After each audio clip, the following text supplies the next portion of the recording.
hakila an bɛ ka kɔlɔsili ye kelen ye. Kɔlɔsili ye jumɛn ye? An fɛn fɛn bɛ yan bɛɛ lajɛlen y'i seko kɛ pour que ka an ka président IBK k'a dɛmɛ ka hakilinaw d'a ma, a bɛ se ka taabolo yɛlɛma cogo min na, a bɛ se ka ka baara kɛcogo yɛlɛma cogo min na, bɛɛ lajɛlen ye i seko k'a la. Minnu y'u ta kɛ sɛbɛn ye, minnu ye mɔgɔ ci a ma, minnu sera ka sigi a ka sigi ka kuma, bɛɛ lajɛlen y'i seko ni k'a la. Nka a ma mɔgɔ si ka kuma lamɛn, a y'a sago de kɛ. A sera yɔrɔ dɔ la, a laban maliyɛn yɛrɛ ko fo ka fu sigi da nin tɛ se ka continuer ta, fo ka fu de sigi na.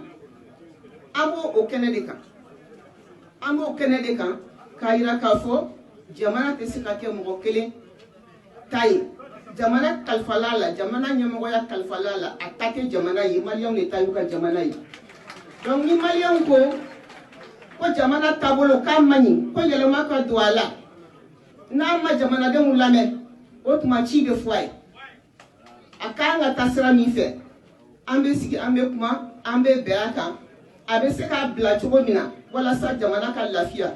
Parce que ni ɲani tɛ ɲani ye, maliyɛnw ɲanina, ni sɛgɛn tɛ sɛgɛn ye, Mali yɛrɛ sɛgɛnna.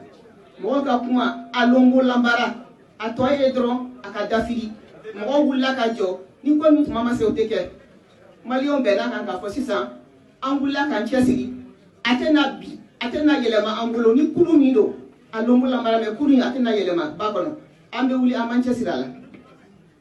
O kuma in ka ɲi dɛ, mɛ baara min b'o kɔnɔna na, ne kɔni n balimaw, anw ka tɔn in, an ko Mali dɔrɔn, an b'a fɛ k'o yɔrɔ fila k'o da aw tulo kan. Anw nana ka fara tɔw kan, ka fara aw bɛɛ lajɛlen kan, an ka hakilinaw yira ɲɔgɔn na. Fanga tɛ fɛn ye k'i b'a bila, k'i b'a to ko mɔgɔ wɛrɛ bɛ n'i sigilen sɔrɔ k'a ta ka bɔ i bolo dɛ, o tɛ fanga ye dɛ. Fanga tɛ sɔn o ma dɛ. Fanga bɛ minnu bolo, n'aw y'a miiri k'a fɔ k'aw ye bɔko kelen kɛ, ko u bɛ fanga bila k'a to aw bolo, aw b'aw yɛrɛ nɛgɛ dɛ.